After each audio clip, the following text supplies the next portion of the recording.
Hello, friends, and happy Friday. Welcome to the Friday Conversation. I am Steve, and we're here to discuss lots and lots of things, lots of Kickstarters and books and narration, and we'll see what kind of trouble we can get into. But this week I'm here with Tim Hardie and RJ Bayley. Tim, will you start us off with an introduction? Yeah, thanks, Steve. I am Tim Hardie, so I'm a UK author of dark epic fantasy fiction, probably best well known for my book, Hall of Bones, which is the first book in the Brotherhood of the Eagle series. So that's a combination of, I suppose, the TV show Vikings and Game of Thrones in terms of overall style, with a bit of Robin Hobb feel of character, I guess, thrown in for good measure. So, and that was a Spiffbo finalist back in 2021, so a couple of years ago now. And then I've continued writing that series since. So, his fourth book of the Brotherhood of the Eagle series is due out later on this year. Just a bit of editing to do, so nearly there now on that one. So yeah, been quite a productive few years for me. I'd say yeah. and RJ. Yeah, I'm a voice actor. Been doing it for like 7 years full time, or just over. And mostly my bread and butter is narrating audiobooks, and I have done a couple of smaller video games and adverts and commercials and stuff like that. But yes, I do love narrating audiobooks. So I'm very much hoping that I can work with Tim for a second time. Nice. And our friend Paramita's here. Paramita, will you introduce yourself? Hi, everyone. My name is Paramita. I'm a member of the Page Chewing Forum, and I like to read in a variety of genres, including literary fiction, fantasy, mysteries, and science fiction. And I'm looking forward to hearing more about this Kickstarter. Thank you. Yes, glad you can make it. So, Tim, tell us about the Kickstarter and all the information about it. Right, well, that'll test my memory massively. So what I'm going to give you is a partial and half-arsed answer, if that's all right with everybody, then we can fill in the gaps as we go along. We expect no less, yeah. Yeah, thank you. I know, let's set that bar low and then improve upon it. Mentioned Hall of Bones at the beginning. So it's the first book, and I've always wanted to do an audiobook version of the series. So quite a few of my, I suppose, peer books in the Spiffbo finals competition got the audiobook treatment at different times, and it's something I've always wanted to do. And having now got to the end of the series with the fourth book almost ready to go, it just feels like the right time to basically get that book into that different format. It reaches out to a new group of readers apart from anything else. A lot of people consume, that's their preferred method of consuming fiction. So it's something I've always wanted to do. The downside of doing it, I suppose, you can do it in a number of different ways, but the way I wanted to do it was to have it basically professionally recorded by somebody who knows what they're doing, which is basically where RJ comes in. So he was always going to be my narrator of first choice, but it's his professional career. So it needs basically funding. So that's really what the Kickstarter is about. It's funding the costs of actually going into producing a full professional version of the audiobook and having it, professionally performed, really. Yeah, that's the main goal. I've got to get to £3,000. That basically funds the project, which I think is a reasonably achievable target. I think I'm quite pleased with that. And then we're also putting in a few other things just to make it, I suppose, just more attractive, give people those add-ons and extra benefits that people might want for supporting the project. So I'm doing some exclusive artwork, which is being produced by Dawn Larder, who worked on another Kickstarter project with me last year, which we've been on the show about, talking about, actually, haven't we? The Anatomy of Fear fantasy horror anthology. So Dawn came back on board as the artist for that. And I'm also producing some short stories. So again, they're brand new, and I wanted something basically, although the audiobook will be a new artistic creation, I also wanted something new as a sort of literary companion to it, really. So I've got a short story collection called The Roll of the Dice coming out as well as part of this. RJ's kindly agreed to voice act that for me as well. It's got far fewer characters, if you're pleased to hear, it'll be fine. And that'll also be coming out as an ebook if we're funded for the full project. So those are the basic package that people will be buying into. Nice. And actually, Don did my podcast artwork, and her link is in the description. So anybody wants to find Don, that's in the description. So RJ, what did he threaten you with to jump on this project with him? He's actually been more threatening me with things after I agreed. to do it, like with the egregious character count of like 220 plus characters over the course of the series, which is terrifying to me. That's truly Game of Thrones level character numbers. But yeah, we worked on, you just mentioned The Anatomy of Fear. And I have worked with a few of the authors of that before that came out.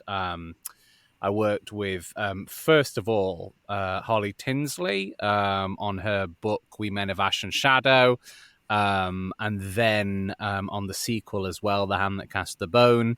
And while I was on holiday in Tenerife, I got an email from Holly saying that they're doing this horror anthology.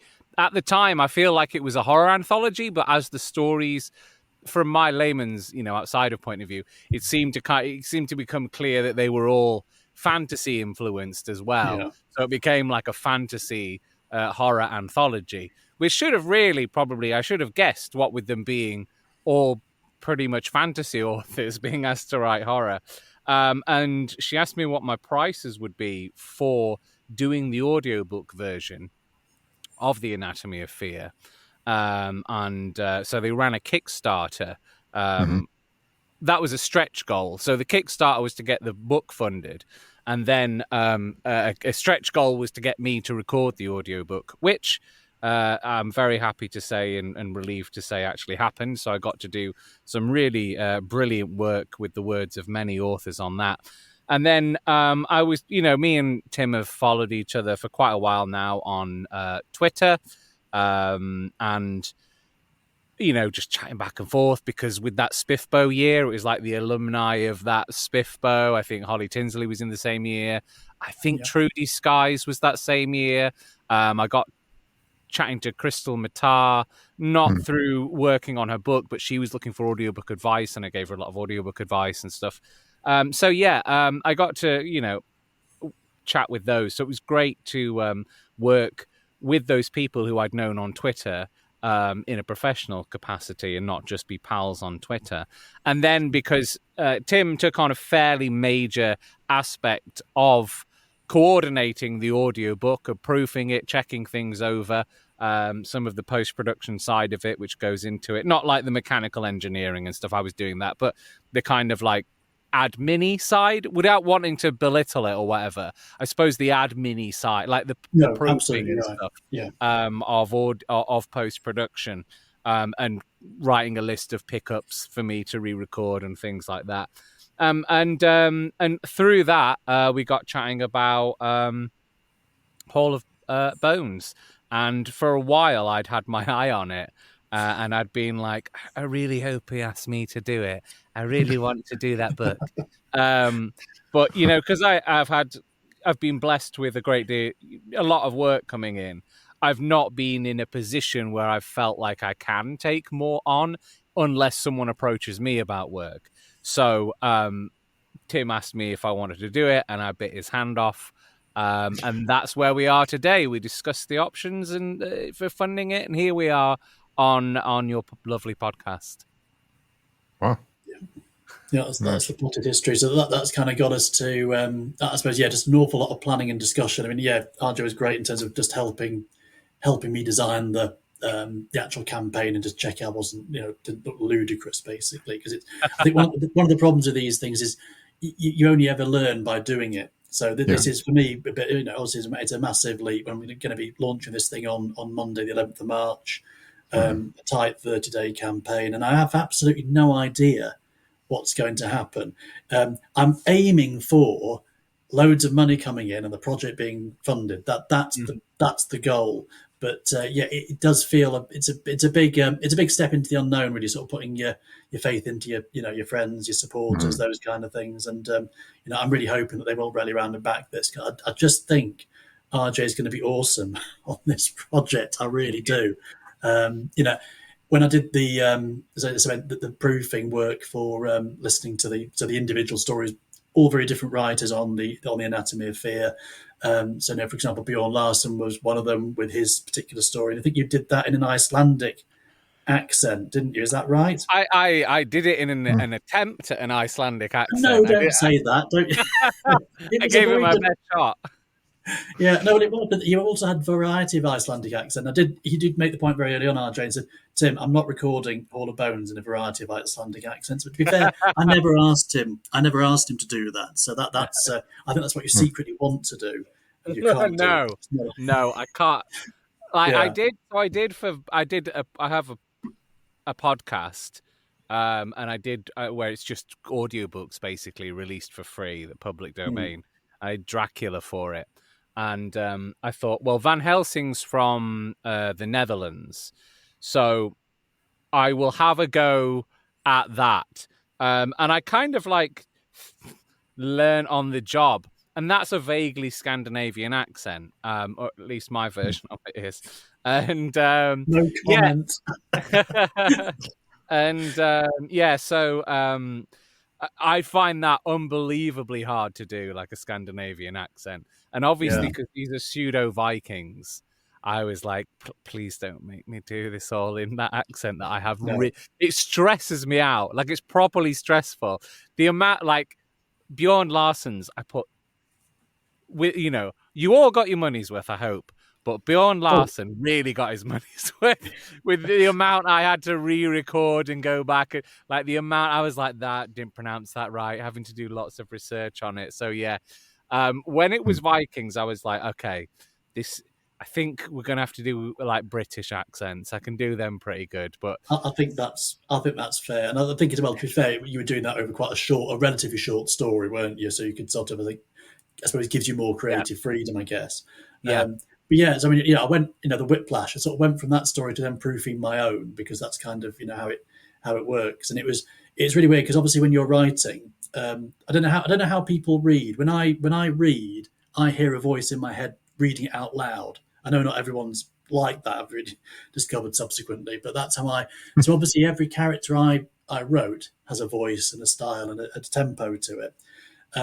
But when you then give it to somebody else like RJ, and who records it again, it was like almost hearing the thing afresh. I almost was quite surprised at what was happening in the story at times, because you became very immersed in somebody else's reinterpretation and telling of that thing. And now, of course, all those characters have got RJ's voice stamped over them, and it's sort of overwritten almost my previous interpretation. I think that's the bit I really want to get into with this project, because I think, particularly the duration of the series, it'll give these characters their own distinctive voices. It'll give the project some life, and it's obviously quite a long project, but it gives people, I think, a chance to really immerse themselves in the world, which and I'm looking forward to doing that. If I'm being perfectly honest, I'm quite nerdily want to proof my own book, because I'm really excited to find out how it actually sounds. So yeah, I'm quite up for this at the moment. But it must, because if you hear a voice in your head while you're reading it, it must be a little strange to hear how different or how similar the same voices will be when RJ records them. That's got to be kind of weird. Yeah, it's weird. It jars you at first, and then but you then just get immersed in it. I suppose it's a bit like, I don't know, different actors playing iconic characters in the movies. Over time, you'll sort of think that person's definitive, but then somebody else will come along, and then they'll be at the forefront of your mind, and that becomes the new interpretation of how you hear it. Really, I mean, it doesn't. I'm not a voice actor. If I was a voice actor, I would be doing this, and we wouldn't be sat here having this conversation. I'm not, and one of the reasons why is I've only got one voice, which is the one I'm speaking to you with now, and you definitely don't want to hear Hall of Bones recorded like this, because it would just be deathly dull. So it's not like a full-on movie version going on in my head in that respect. It's a little bit more pedestrian, shall we say. And what I like to tell people... Oh, sorry, no, please go ahead. I was just going to say, what I like to tell people as well, I have like a welcome pack that I give to people I collaborate with, that gives them information on my... Sounds so poncy saying it, but my process. I like to say that to them, look, this isn't like the definitive version of your book. This is not like, this is, like Tim said, it overrode the voices in his head, which is totally fine. And that's a compliment, and I'll gladly take it when it came to that short story. But I do like to also remind people this is an adaptation of the book in the same way that a film is an adaptation. So, like, if it's not 100% to your like, luckily people have liked what I've done. But if it's not like, if you'd have gone, that voice is not the voice that I would have wished for that character, and I wished I'd been specific on that character's voice. I like to remind people that it's like a movie. Like Francis Ford Coppola's Dracula is amazing, but it's in many ways very different to the book Dracula. And there are many versions of Dracula. You know, there's the Bela Lugosi Dracula, which is great as well. There's plenty of good. There's Christopher Lee Dracula. But those do not replace, like, if there's something you don't like in the audiobook, don't worry, because that's not a replacement for the book. It's like that's a version of the story being adapted into a different medium. So it's not like, if there's a voice you don't like, don't worry, because that voice doesn't exist in the original textbook. Yeah. Have you ever had somebody that you're working with ask you for samples of each character, kind of to match what they had in mind for certain characters? Is that something that's common? So what I normally do is I ask, I say, like, I'll do a first 15 minutes for people. So usually that is the first 15 minutes of the audiobook, and they will hear that and check if the tone's okay. The first 15 minutes of a book tends to have at least the protagonist in it, if not more major characters, and you introduce them to their life. I have had people ask me, and I do say, look, that 15 minutes doesn't need to be the first 15 minutes contiguously of the audiobook. You can have snatches out of the, ask me to record certain pages or passages, and those moments can make up that first 15 minutes that you get to hear at the start. And that way you can have some of the, voices checked that wouldn't appear in that first 15-minute sample. So, yeah, I have offered that, and I say, is there anyone particularly important that you want to hear? Any villains that, the main antagonist often doesn't pop up till later than that in a book. So if people want to hear the antagonist, then by all means, I will record some of the antagonist. Usually, they're very happy with the first 15 minutes and they just let me go, because I think what I say, what I've already said to them in the welcome pack is it's an adaptation. If you're not happy with the voice when it comes out, don't worry about it, because it's not the definitive version of your book. Your book is the definitive version of your book. Unless you are... unless you can't read or something through some kind of impairment. But even then, they know that this is someone else's filter of, it's going through the lens of someone else, this book. So it's not, I apologize, my voice is going, which is pretty bad for a voice actor. So yeah, it's not the definitive version of their book. It's in the same way. I keep thinking people have said, oh, you've brought my book to life, which is very nice, but I kind of feel like I don't think I have, because a book has plenty of life. It is alive in text form. Like, it has, that's a finished article. It is alive. It's not like waiting for someone to imbue it with life by translating it into another medium. So yeah, that's my thoughts on that. You do realise that's the tagline for the whole campaign, don't you? It's but it's good that we clarified that the book is actually alive already. It's just getting, I don't know, getting more life added in. I think it's coming to life in a different way, is how I look at it, actually. Oh, I thought you meant like the tagline would be, it's not the definitive version.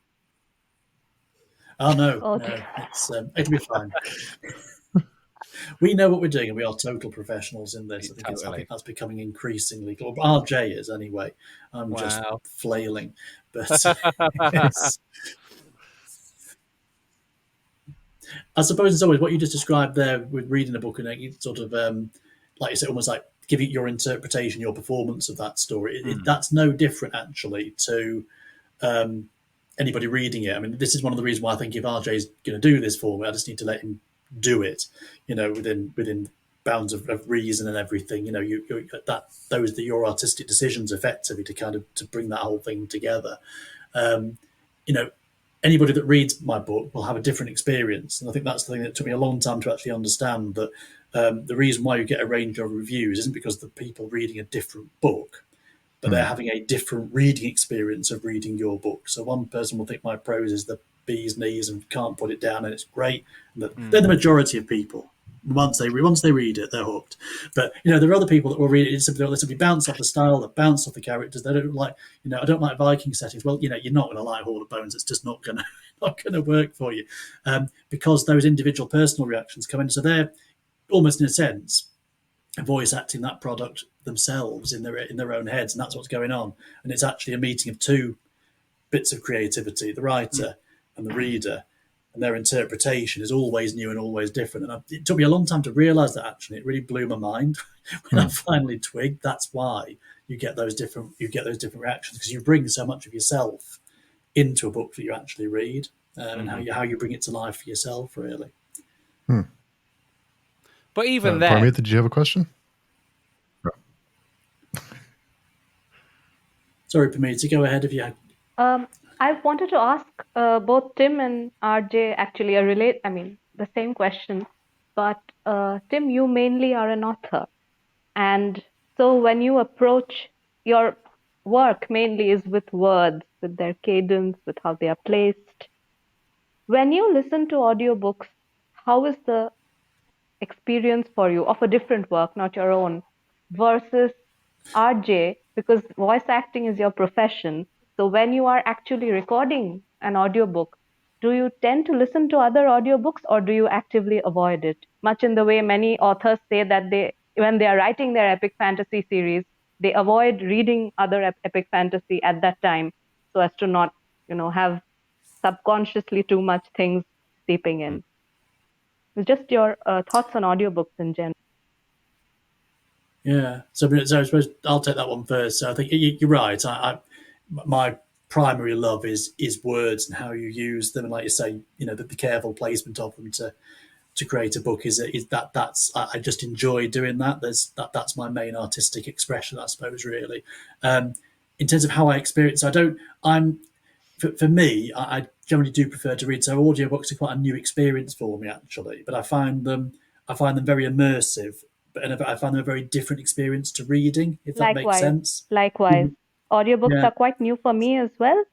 And I personally, for me, it takes more focus in an audiobook, especially with multi-POV epic fantasy, than it does to read. Classic example is A Song of Ice and Fire. The Game of Thrones audiobook, the number of times I've given up within the first few chapters. When I'm reading the ebook, I never stop. Never. I always get to. But in the audiobook, it takes additional focus. So when I always admire people who say that they're able to listen to audiobooks while doing chores or while driving. They say some mechanical activity in parallel. But even when I'm just lying down and listening to an audiobook, it requires so much more focus from me than reading a physical book or reading an ebook. Yeah, I'm the same. The proofing, I was sat down at my desk, like really, really concentrated, because that was what I was meant to be doing. So that's slightly different for me. So audio dramas and things like that, and podcasts more generally, I tend to do whilst doing something else. So for me, it's the commute, the drive somewhere, half an hour, and I think rather than, I suppose, trying to, we worked out, didn't we, RJ, that Hall of Bones is probably going to be a 16-hour audio book if we get done. So obviously I don't think I could, not much as I love my own work, I don't think I could sit and listen to that for 16 hours straight, but I could definitely listen to it for 32 half-hour episodes in terms of the commute to and from work. So I think it's maybe about finding the right place to enjoy that different format, just as you wouldn't be reading and driving. And please, folks, listen to this podcast, don't do that. It's dangerous, and we wouldn't want you to die. So I don't know whether that's a good way to hand over to you, RJ, in terms of the opposite way round. So yeah, when it comes to listening to other audiobooks. Like, I actually can't read it. I can read, but I can't. I'm not a text reader. So like, I was thinking, like, if I go blind, how would I do this? Like, and I was like, would I have to get like Snapdragon or some text to speech device to read it to me, and then robotically, and then repeat it out my mouth? I'm actually, I joke with myself originally, because I work by myself all alone in a box, and I would say the only times I actually read a book is I have to literally be paid to read a book, because I love stories and storytelling, and I love words, and I really enjoy writing, but reading just isn't it for me. Like, I have terrible millennial brain, so like, I've got access to too many screens that can do too many things. It's terrible, and my concentration is atrocious. So while you were saying like you couldn't concentrate on, or it takes more attention to listen to an audiobook, I totally get that, because it's kind of like a more passive thing in some respects, because it's just kind of like flowing past you. You've got no control over the speed, and it's just like going past you. Whereas with a book, when you're reading it, the words move as fast as you allow them to move, which is more perhaps engaged. Whereas I weirdly, I can read in a book, and I'll just like be reading it, but I'm mechanically reading it, and I'm like, I don't really like, and if what just went in my eyes didn't really penetrate my brain, weirdly. Whereas when I listen to an audiobook, it goes in my brain better. And there are, there's been studies done when it comes to childhood education, that certain people are better suited to consuming information through different means. It can be like text, video, audio, and that's why they're trying to change. Thank God, trying to change schooling so that they can match students with the kind of media that suits them and is best for them to take it in. Because those that don't take in text from books, which is what it mostly was when I was at school anyway, are at a disadvantage because their brain is wired in a different way. So, which is like an immutable characteristic, and really, it's a bit, you're bordering on like, it's not active it's micro passive discrimination without realizing it, when you're kind of, because it's it's an immutable characteristic, and you're not catering to that. But anyway, that's a different subject about why I was so bad at school. I find it much easier to listen to it. And you were talking about doing something mechanical. When I'm walking the dogs, amazing. That's when I'm into my audiobooks. When I am doing the dishes, doing chores, etc., building my Warhammer, that's when I'm into doing my, listening to my audiobooks. And when it comes to actively avoiding them, I'm quite fortunate. I feel like a lot of people have said they can't. And a lot of people, I don't know if they're saying it because they feel like an artist should say that or something, but I don't really like, I'm able to just listen to an audiobook and not disseminate it. Not disseminate's the wrong word. Deconstruct and not overly examine it and stuff. But I will listen to it. And some of the great things about listening to audiobooks as a audiobook narrator are, I can hear something and I'll really like it, and I'll go, oh, I could do that. I'll have a go at doing that in my next book, because I don't think there's any shame in going, I'll have a crack at that. Yeah, that's really good. I like that. I'll throw that in. I also hear stuff that I've noticed, things that I never hear in audiobooks. So there was I've heard things and I've thought of things and gone, oh, I've never heard that in an audiobook before. Well, I could put it in mine. Like, there was an audiobook I did recently, and I won't give it away, last year, because it's towards the end. But for the longest time, I'm a big metalhead, and for the longest time, I'd wanted to do like death metal vocals, like growly vocals in an audiobook. But there was absolutely no reason to do it until the finale of this epic fantasy book, where there's like a kind of apocalypse demon type thing.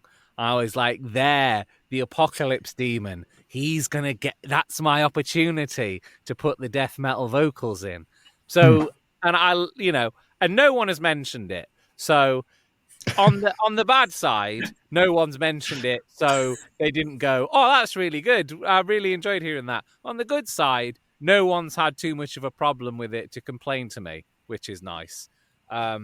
So yeah, it's really useful to hear audiobooks for me to like just steal things or inspiration or inspiration. That's the official word. It's inspiration. Yeah. Yes. Yeah.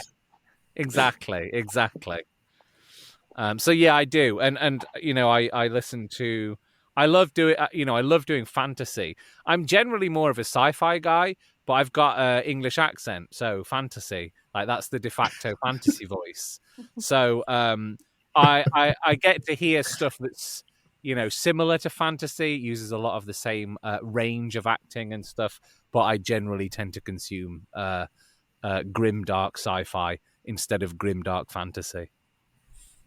I was wanting to sort of build on a point that RJ mentioned, and I think it ties back perhaps a bit to the Kickstarter. I read a post. Well, I heard Brandon Sanderson say this on one of his Intentionally Blank podcast episodes. This was still back in the pandemic. And I think Joe Abercrombie also said this in Reddit when he was asked, what is the maximum way we can support you as an author? Which format? And there are 4 formats. One is the hardcover, one is the paperback, one is the ebook, and one is the audiobook in traditionally published titles usually. And both of them corroborated this, and they said that audiobook sales are the second after hardcover, almost matching hardcover sales. Paperback is the least. These are for traditionally published authors. Both of them are. This is, I guess, Brandon Sanderson for Tor and Joe Abercrombie. I forgot his publisher. Sorry, and then ebook is sort of the medium. But I know sometimes you will see a little bit of snobbery, I would say, for want of a better word, around audiobooks in general in the literati, the way you would say. But what RJ said is so true, because these are studies that we consume information better through different senses. I consume visually much better, and audio, it can be, I remember, unless I have to work very, very hard, but not for music. With text, yes. And other way around for example, RJ, who's just said.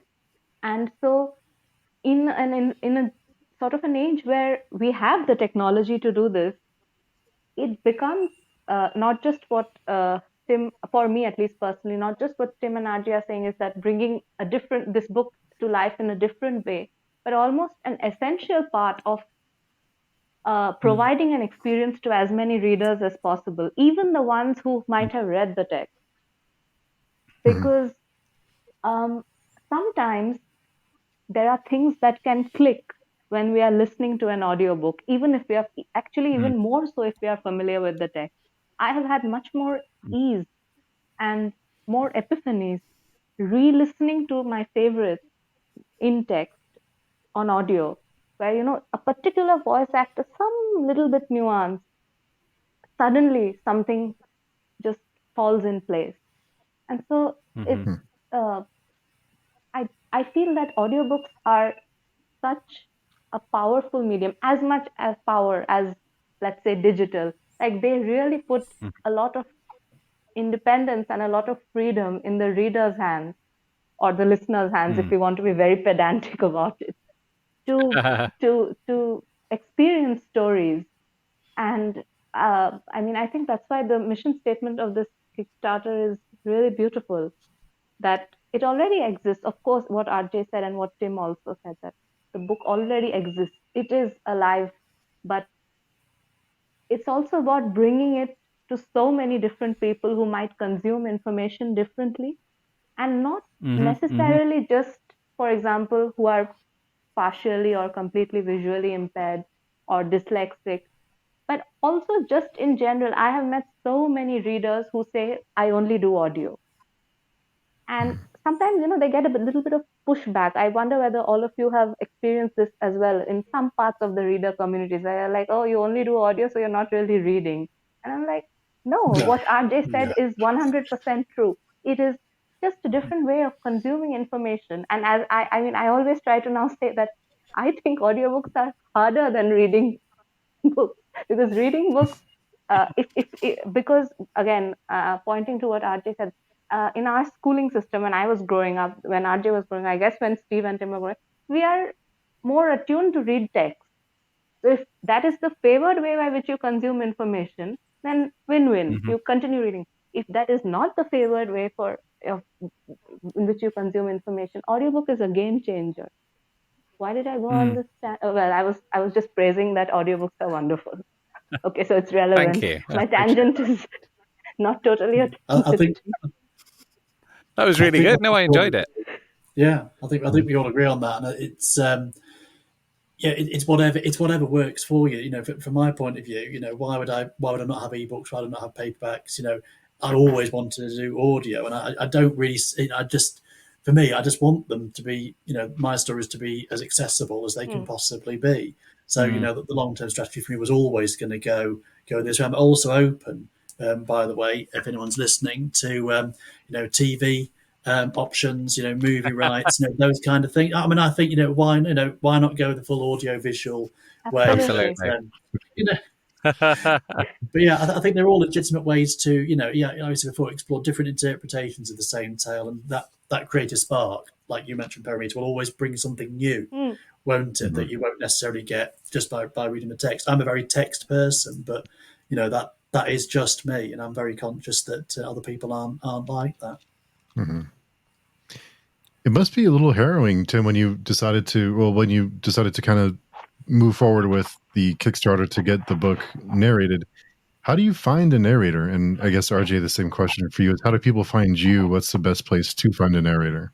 Yeah, I mean, I think I can answer that very quickly, and RJ will have a longer answer on this, because it's, I think because I'd already had that working relationship, because I just knew RJ could deliver what I wanted, having seen how he'd done the anthology, which obviously had a range of voices and personas to cover anyway. So we were orbiting a little bit in those circles for a while anyway. So I never really had to address the question of finding somebody, because I sort of just I had found them. It just was a case of providing the funding to basically then make it happen. For me, I'll just go back and address your other question as well, because you asked me as well. I've never had a pushback or snobbery about reading versus listening. However, I am a voice actor and mostly do audiobooks, so maybe they're just conscious of being rude to me, and maybe they secretly feel like that, but they're not going to mention it to me because they know I'll kick off. So yeah, that I've never had the pushback, but I'm in an unusual position. And when it comes to like finding people, yeah, I'm fortunate in that now work off pretty much. I feel so like poncy saying it, but mostly people find me and offer me work rather than me going hunting. But so people tend to find me through social media, through Twitter, is kind of like a major source.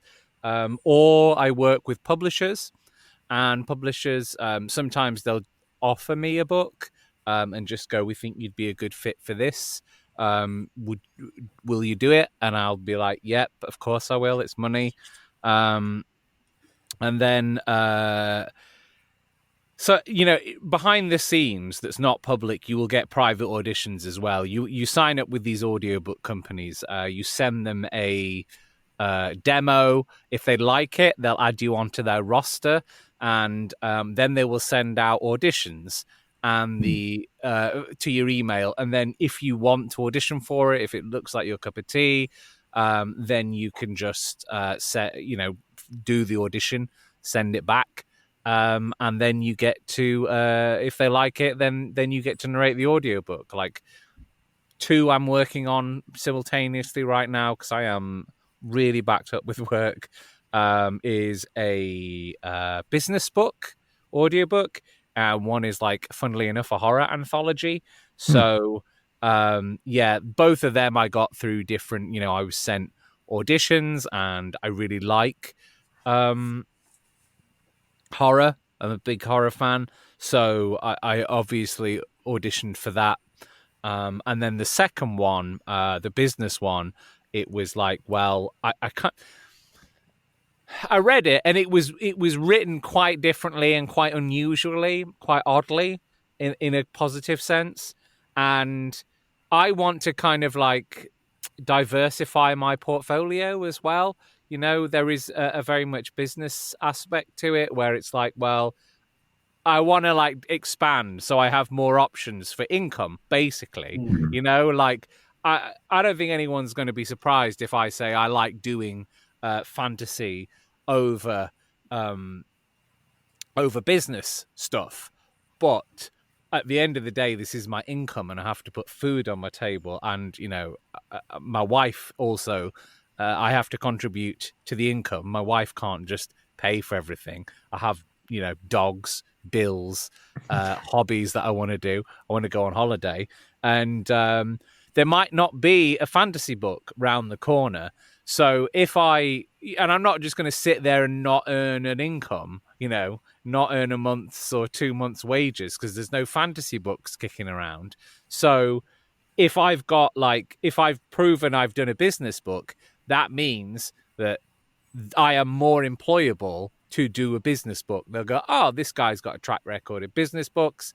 Hopefully, if this one does well, they'll go, oh, it's done well. People like what he did with it.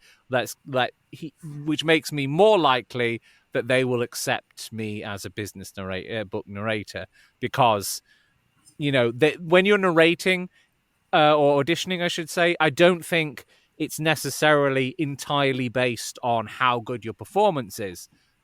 It's also based on, right, well, how many books has he done? Because that means there's a certain amount of people that like this guy anyway. So the more fantasy books I do, the more fantasy books I get, which is great because I love fantasy. But also it comes with an inbuilt audience because they like fantasy and they like my voice reading fantasy. And people say I've got a good voice for fantasy.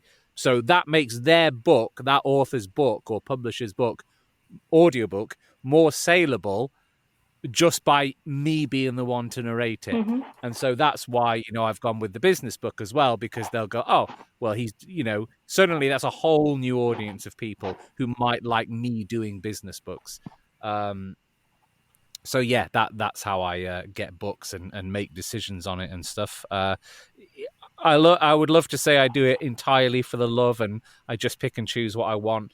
And for the most part, I kind of get to, because audiobooks take a long time to make. So you only have to line a few up, and that's months of work lined up, which is great. But also there is an element of like, right, well, I've got to enhance my portfolio in different directions. I've got to make sure my future as a self-employed voice actor is sustainable. I mean, I'm moving to Bristol soon. Like, everything is crazy right now because I'm backed up with work, more work than I've ever had. And I got video game work last year. I found out by accident that I don't get as many video game opportunities because they accidentally sent me an audition for it. And then they sent me another one saying, oh, sorry, we forgot you were all the way up in Scotland. And they're not really supposed to. When you sign up for them, they're like, go, oh, where are you? There, that's fine. But then to find out, it's like, they're like, oh, don't worry about it. You can just come in if necessary. I'm like, yeah, I definitely will come in. But then you find out like you've accidentally received an audition. And then they're like, oh, sorry, we forgot you live in Scotland. And I was like, oh, well, that is confirmation then that they're not sending me these bigger games because I live in Scotland. So yeah, like I'm moving down to Bristol because all the studios are in London. I don't want to live in London. And the house that I could buy in London would be like microscopic compared to Bristol, but Bristol is commutable.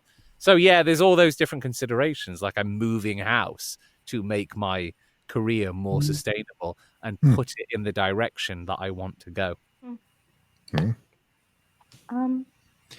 Tim, I wanted to ask you something, and I was thinking about this for a while. As an author, and indeed even for RJ as a voice actor, he said that most of his job is someone in a box, or even for you, maybe someone in a room. So there's a part which is incredibly isolating when you are working on a particular work of art, and the only person who knows what to do is you.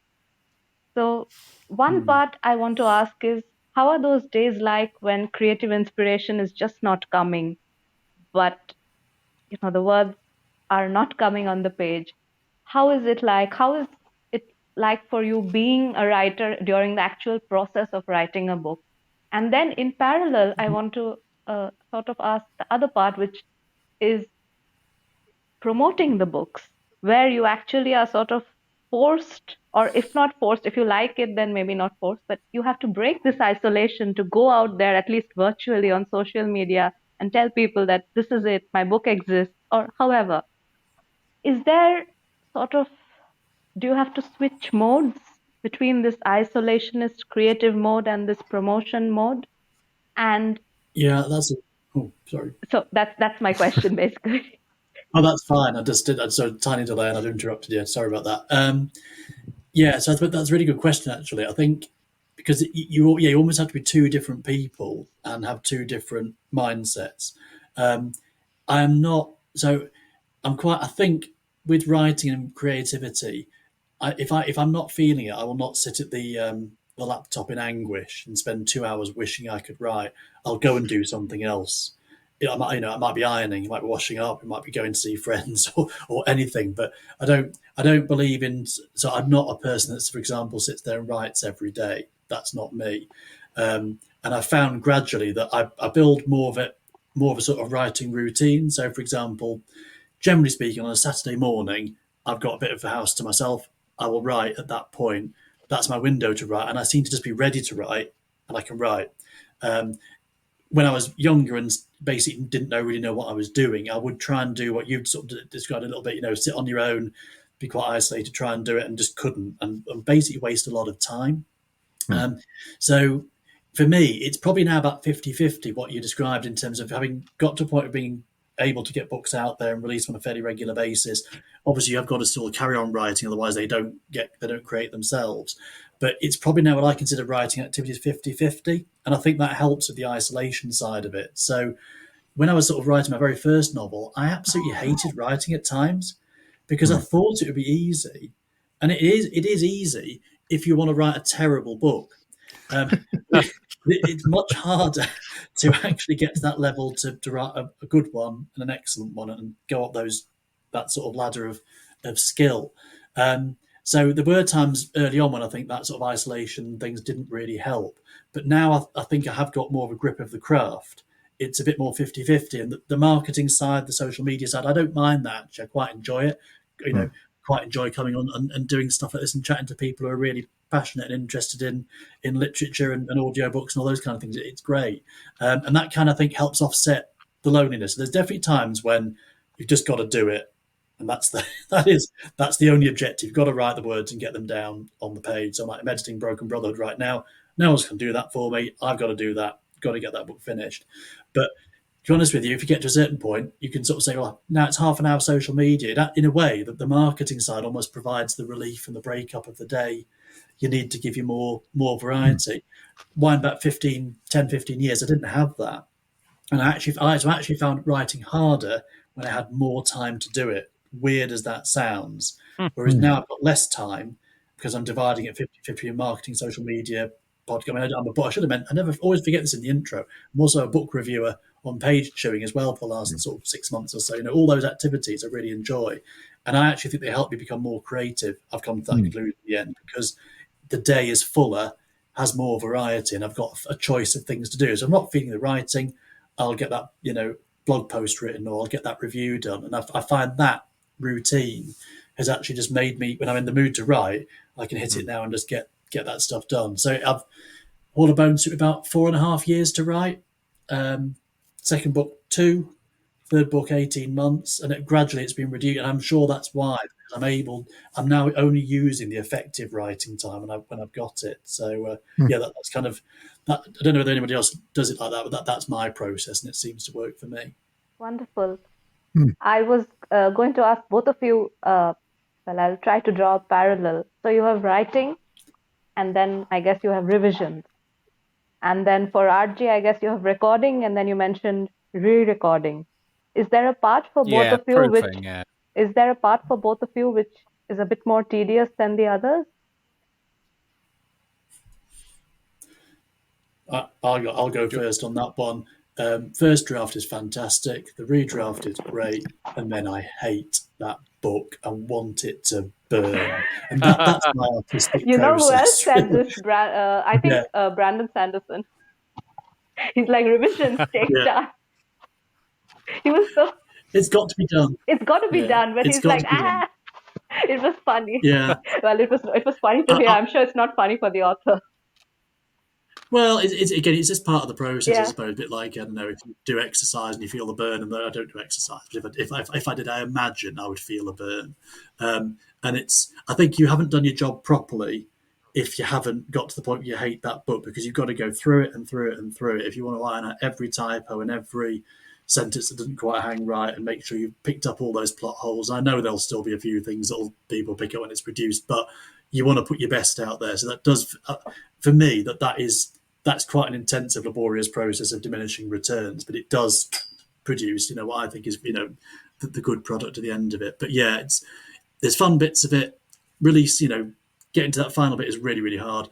Releasing it then is absolutely massive, joyful moment, and is the reward for that labour, really. So anything worth having is worth working for, and I think that's how I go into it. But you've got to hate that book. Hate it with a passion. Otherwise, you haven't done your job properly. That's a takeaway for all those young kids out there looking to write the first one. For me, I probably is a similar thing in that I love recording it for the first time, and then when you've got to go and do the pickups, that's pretty tedious. And it's really annoying because you just go through it and you're like, how did I do that? How did I miss? Like, sometimes there'll be whole sentences that I've just said wrong. Like I'll be in such a flow and thought, I don't know, it's weird. I'll be in such a flow that like the text is written in a certain way. Every writer, has a voice, etc. And like the prose has a certain flow to it. You can almost see things coming, how it's going to be written, how things are going to be expressed, what words are going to be used. Say, just to go back to Holly Tinsley, for example, she has a very, I would say, muscular, punchy, stripped down kind of prose, very to the point, blunt. Never, I think in both Vanguard books, there's only one instance of he said. There's no other dialogue tags, which I noticed. Whereas if you go to someone like Alan Moore, it is extremely flowery and extremely complex words, very lyrical, very, things run on, but like he's really painting a beautiful picture with every single sentence. So, and then what'll happen is I'll get into a flow of it, and perhaps something will change, or it'll be something unusual that I don't expect, but I'll just carry on and I'll say it. It's in a way, I'll translate it into the words of what I've just been, it's like suddenly another person writes it, not in a bad way at all, but this is the only way I can think of a comparison. It's like someone else has written that sentence, and I'll translate it into the language of the other person that I've been reading all along. And then I'll go back and I'm like, I've changed an entire sentence. So that, and then I just get annoyed with myself because it's like my main job is just to read words out loud and I get it wrong. And it's pretty, it can be quite tedious listening back to yourself, reading a story, and then mastering it is rough because by that point, you've kind of experienced the story twice with the recording and then the pickups, and then you got to listen to it all again to master it and take out the weird artifacts, trim it till it's a bit not, the tempo's better, take out any breaths which are weird, any slash breaths, things like that they're called. So that is really laborious listening. It's not laborious, it's boring. It's super boring. Because it needs to be done, and you sat there just listening to this thing for 10 hours that you've listened to essentially twice already, in a very short period of time, like just one after. You've read the same book 3 times in a row. It can get really tedious.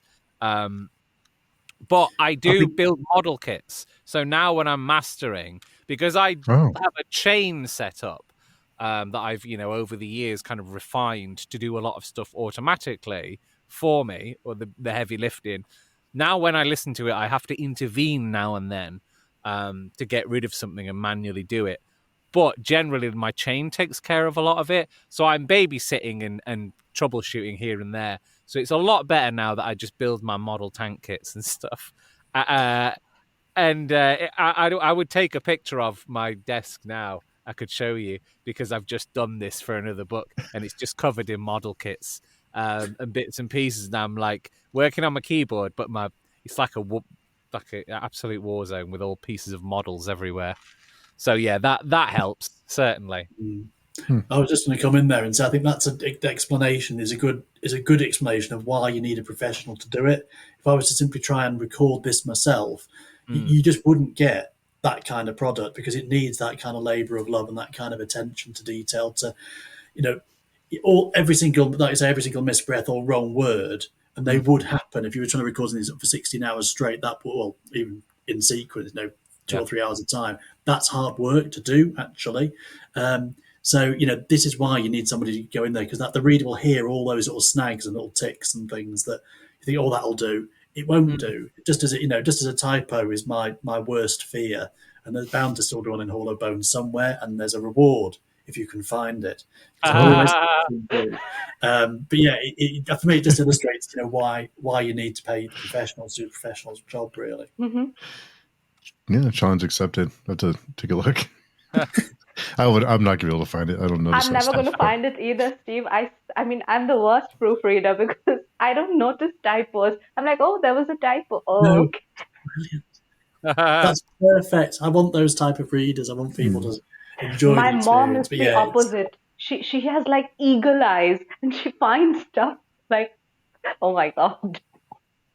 So my mom is like a terrifying one. I'm like, yeah, I don't notice anything. So even if there's a reward, I'm not going to get it. It's difficult for the author, because obviously you read what you've written, but not what you think you've written, not what you actually have written. A bit like you were saying earlier on, Argent, you think you just get lost a bit in the story and you interpret it a particular way. I forgot to mention part of my process now is to actually do an audio proof, and that was a game changer for me. So when I get to the final stages, I'm just listening now, and the audio proof really is brilliant at picking out typing errors and things like word substitution that you just can't see with the eyeball, and because like you said, you're just so sick of it. You experience it too many times in succession. But having given it's a computer, but it reads it in a certain way, and it definitely pulls out a lot of errors for me. So I find that's been a bit of a lifesaver, actually. Wow. Speaking of eagles, Baramita mentions her mom has eagle eyes. We should probably ask, what's the Brotherhood of the Eagle about? I mean, tell us about the series. Oh gosh, that's a good question.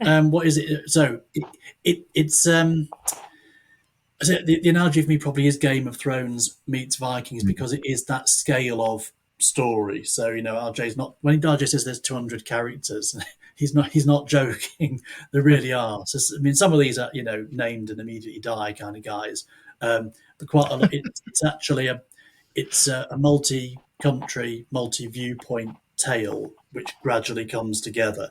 So from that point of view, it's a lot of court politics, a lot of intrigue, but at the heart of it, there's also a war going on, which creates conflict and it basically drives the story, really. in many ways, it's also a character-driven tale. So effectively, it's set in a Viking-esque, Viking-inspired world. It's not Norse fantasy. It's got its own mythology, its own world that's been created around this.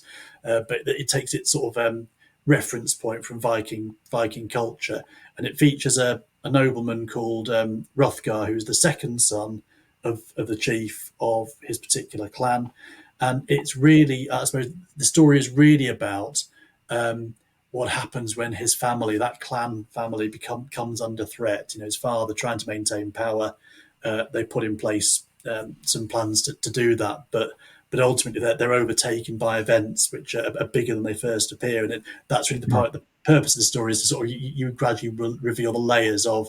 You think it's what's going on is a relatively local war between two rival clans, but actually, as the story unfolds, there's much more driving it behind the scenes, and the world basically becomes successively bigger with each subsequent book as well. So yeah, if you like intrigue, if you like to be guessing about character motivations, if you like complex court politics where you never quite know who's playing which side and how, it's very much that kind of book. But then it's also thrown in with your big action set pieces, those kind of things, and it's fantasy. So starts off very low magic, and again, I gradually, a bit like Game of Thrones in that respect, I gradually ramp up the fantasy elements throughout the series. So it starts off almost like historical fiction in a sense, but the book is very, and the series is very different by the time you get to the end.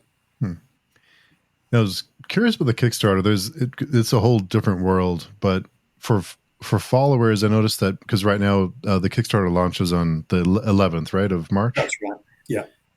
Why are followers important? So if for someone like me who is looking for Kickstarters, is it important for people to follow it, or does it just matter that I pledge? Well, both are good. In fact, both are the most helpful thing to do. So follower, both before launch, but also after launch, it just helps the Kickstarter gremlin, the boffins in the IT world, know which projects are getting traction and getting attention. So if you search for projects on Kickstarter, a lot of people will simply trawl through and look at what's going on. They'll see the ones which have more followers. It really is as simple as that. So obviously I can provide a link and direct somebody straight to it. But a lot of people just support these projects. There's almost like another community out there. And again, I am still learning this as I'm going along. But there are Kickstarter is in a sense almost like a social media community for creatives in its own right.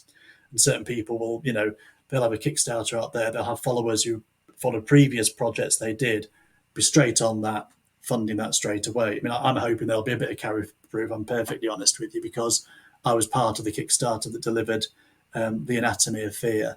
So, again, hopefully some of those people that are interested in that project will also be interested in this one as well, if they like the writing in the previous book. But yeah, it is a whole new world in its own right, actually. I must say it's been, we talked about, a writing technique, and, writing went out the window from Christmas when RJ and I decided we're finally going to push the button and do this. For about good couple of months, my entire writing career was the setup of Kickstarter and getting that underway, and organising things like having this chat now, for example. But yeah, so followers are really important. So if you are listening to this on Friday, follow it, because it will give it a really nice boost before we get to launch on Monday. And then it would obviously be great if you follow the project to actually then support it. I've designed the tiers to sort of make sure that anyone can support it to any level of lunacy. So there's £5 sort of entry tier. Gets you some really good. I think gets you some really good rewards. I'm going sort of pushing the boat out a bit with sort of physical rewards and signed books as well, and higher tiers for those that really want to make this happen. But yeah, it's a world in its own right, and takes a bit of navigating. So we'll see how we do on Monday. Was it hard to pick, because we chatted about this a little bit before we hit record, but was it hard to think of perks for each tier? It sounds like that'd be hard to figure out, kind of like how to make them enticing, I guess. Yeah, I tried to take the line of not making it too complicated, because otherwise people are just utterly baffled. I've still ended up with quite a few add-ons. So I've taken the view of trying to simply build. So basically, the higher the reward you go for, you get everything below and something else. So that kept it quite straightforward. Then we have done a few different add-ons. So you can get the signed books as an add-on, for example. So you can pitch low for the audio stuff, but get the signed book if you want to go that way, for example. I think RJ's offered to record some flash fiction up to a certain length. He's not going to record Game of Thrones. That's not going to happen. But it's if it's paid gig and he's being asked to do it. But so we've got some flash fiction options. I put myself out there. You can meet me online if you want to do that. That's an add-on. So if you threw a few things in there, but fundamentally it's about building up what you get. So the core thing, really getting the audio book. You can go for the full series if we had stretch goals. We could record the whole shebang, which would be amazing. So I think from my point of view, I think it's really good value in those upper tiers actually. Nice. Yeah, it takes a lot of thinking about. Of course, each of those rewards, or even an add-on, is set up separately behind the scenes on the Kickstarter platform. It's a very good platform, but it is if you're thinking about doing this, you really do need to set aside some serious time to actually get it set up properly. Yeah, I would imagine the fulfillment part of it would be after the Kickstarter closes, and you now have to deliver all these physical rewards to people, and their shipping and packaging and all that kind of, because I'm sure it gets involved. Yes, it does. So there are companies that will do that for you, but they'll obviously take a slice of the action. And frankly, I'm not interested in doing that side of things.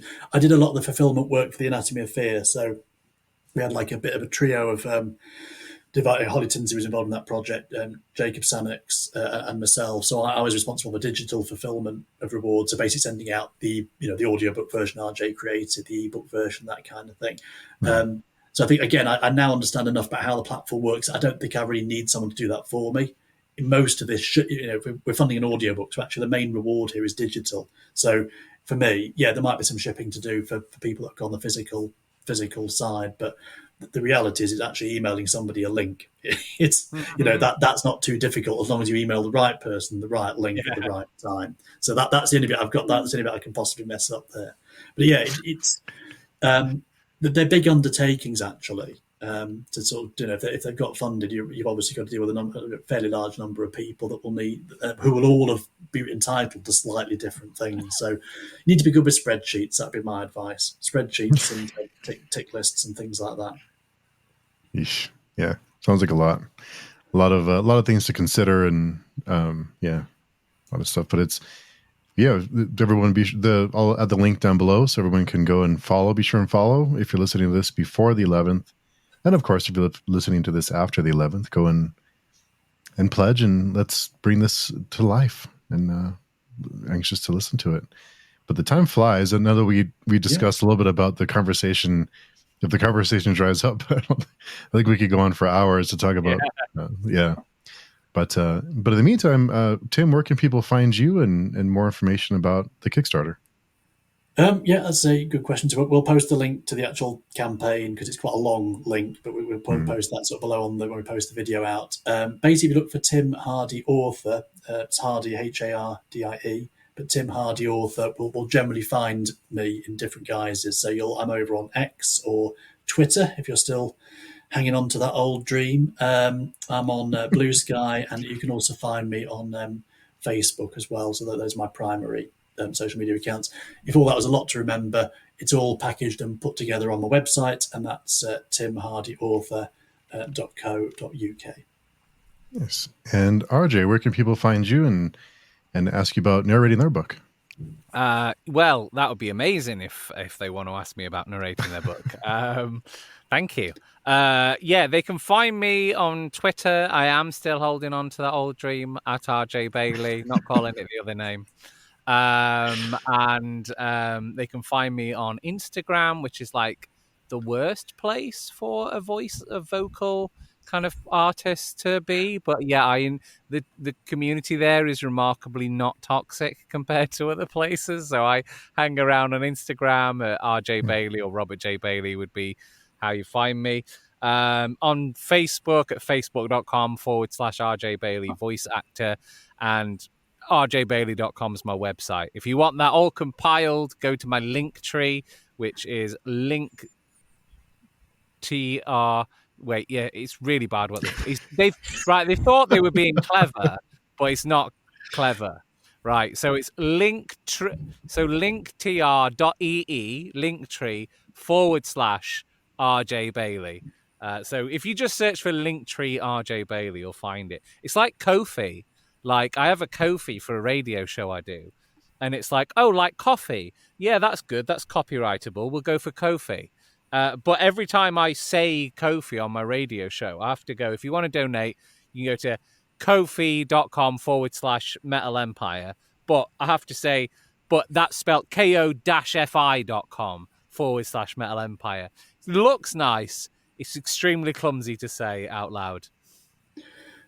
I get a lot of feeling, so there's a strength of feeling coming out here that these links need to be easier to say, remember, and set out. So well, sure there was Ko-fi, because the idea is buy someone a coffee, right? And then like the year after, someone created the website buymeacoffee.com.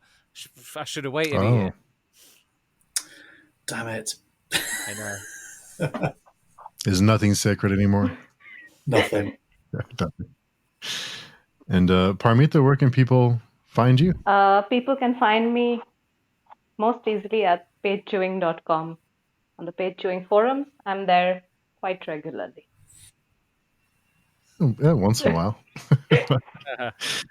And you can find me there as well. And on the front page on the blog, we'll be sure and post all the updates for the Kickstarter on the 11th. There's a link there now for the to go and to find it and to follow the Kickstarter.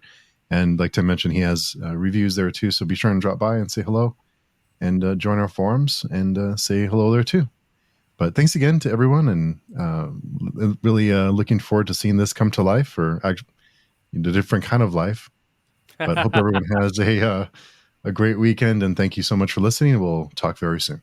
Thank you. That's great. Bye. Thanks very much.